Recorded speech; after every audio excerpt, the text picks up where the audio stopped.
শুভ অষ্টমী, অর্থাৎ এটা ছিল অষ্টমী পুজোর ভোরবেলা। তো এই বছর অষ্টমী পুজো খুব সকালবেলা ছিল, ভোর 6টা কত থেকে সূর্য উঠে যায়, তারপরে অষ্টমী পুজো শুরু হয়েছিল, তারপরে ছিল সন্ধি পূজা। তাই অষ্টমী পুজো খুব তাড়াহুড়া করে এবার অষ্টমী পুজোটা হয়েছিল। তো দেখতে পাচ্ছ এখানে অষ্টমী পুজো চলছে, দেখতে পাচ্ছ এখানে অষ্টমীর ঘট বসেছে এবং তার সেই ঘটের সামনে সেই মহা অষ্টমী পুজো চলছে। তো অষ্টমী পুজোর পরে আমরা অষ্টমী অঞ্জলি টঞ্জলি দেওয়ার পরে আবার সন্ধি পুজোর সাথে সাথে জোগাড় করার পরে আবার সন্ধি পুজো হয়েছে। দেখতে পাচ্ছ এখানে মহা অষ্টমীর পুজোর জন্য সব রেডি করা হয়েছে। এখানে বলি হবে, চাল কুমড়ো কলা শসা এগুলো হচ্ছে আমাদের বলি হয়। তো আমাদের পশু বলি হয় নাই, ফলগুলোই বলি হয়, ফলগুলো বলি হয়। তো দেখতেই পাচ্ছ এখানে অষ্টমী পুজো পুরো চলছে। ঠাকুরমশাই এখানে অষ্টমী পুজো করছে। সকালবেলা অনেক সকালবেলা উঠেছিলাম, সে ভোর 3টার সময় উঠে স্নান টান করে মন্দির এসেছিলাম। তারপর দেখতে পাচ্ছ এখানে বিভিন্ন ধরনের ফল নৈবেদ্য মা দুর্গাকে দেওয়া হয়েছে। তো এতটাই শর্ট টাইম ছিল এবছর দুর্গাপুজোর, কি মানে কি বলবো, আর কিছু বলার নেই।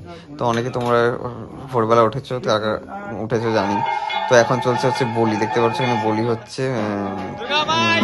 তারপর সেই বলিগুলোকে আবার মা দুর্গার সামনে উৎসর্গ করা হবে। দেখতে পাচ্ছি এখানে শসা চাল কুমড়ো কলা এগুলো বলি হচ্ছে। তো এগুলাকে এখন কর্পূরের বাতি দিয়ে সেগুলাকে এখন নিবেদন করা হচ্ছে মা দুর্গার উদ্দেশ্যে। দেখতে পাচ্ছ এখানে বলি হয়েছে, তা বলির পরে ভোগ হচ্ছে মায়ের। এখন অষ্টমীর ভোগ চলে আসলো। এরপর চলে আসলো সন্ধি পুজো। তো সন্ধি পুজোর ভিডিওটা হচ্ছে সন্ধি পুজোর ভিডিও। হচ্ছে সন্ধি পুজো 108টা পদ্ম ফুল দেওয়া হয়েছে মা দুর্গার উদ্দেশ্যে। এখানে সন্ধি পুজোর যে 108টা প্রদীপ, সেই প্রদীপও জ্বালানোর প্রস্তুতি চলছে। দেখতে 108টা পদ্ম ফুলের মালা এটা বানানো হয়েছে। তো এখানেও আবার সন্ধি পুজোর বলি হবে, আখ লেবু কলার মোচা এবং চাল কুমড়োতে মানুষ বানিয়ে সেই বলি হবে। দেখতে পাচ্ছি এখন সন্ধি পুজো চলছে।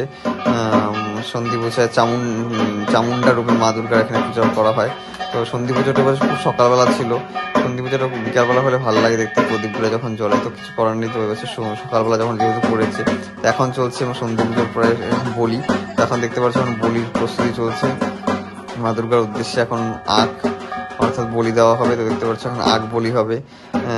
আখের পর বলির একটা টাইম থাকে, সে নির্দিষ্ট টাইমের মধ্যে সেই বলিটা হয়। তো দেখতে পাচ্ছ এখানে বলি হয়ে গেল আখের। তো এখানে রক্ত তো করা যায় না, সেজন্য আলতা দিয়ে সেই রক্তকে করা হয়। তো আর চাল কুমড়া বলি হলো এটা। দেখতে পাচ্ছ চাল কুমড়ার মতো রক্ত দিয়ে সেই রক্তের জন্য সে আলতা করে দেওয়া হয়। দেখতে পাচ্ছ এখানে বলি চলছে। এখন হচ্ছে কলার মোচা যেটা থাকে, কলার মোচাকে বলি দেওয়া হলো মা দুর্গার উদ্দেশ্যে। তো সন্ধি পূজা সবার কেমন কেটেছে এবং দুর্গাপূজা এবং মহাষ্টমী কেমন কেটেছে, এগুলাকে এখন মা দুর্গার উদ্দেশ্যে উৎসর্গ করা হলো। যেসব বলিগুলো দেওয়া হলো সে কিছুটা অংশই নেই।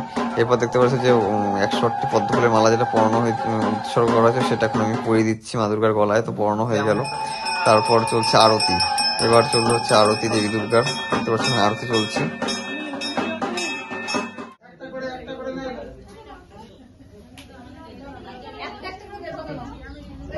তো আরতি করার পর এখন দেবী দুর্গার কপালে সিঁদুর পরানো হবে। তো সিঁদুর পরানো চলছে। দেখতে পাচ্ছি বেলপাতাতে, পাটকাঠির মধ্যে বেলপাতা নিয়ে সেই মায়ের সিঁদুর পরানো হচ্ছে। এখন দেখতে পাচ্ছি সিঁদুর পরানো হয়ে গেল মা দুর্গাকে।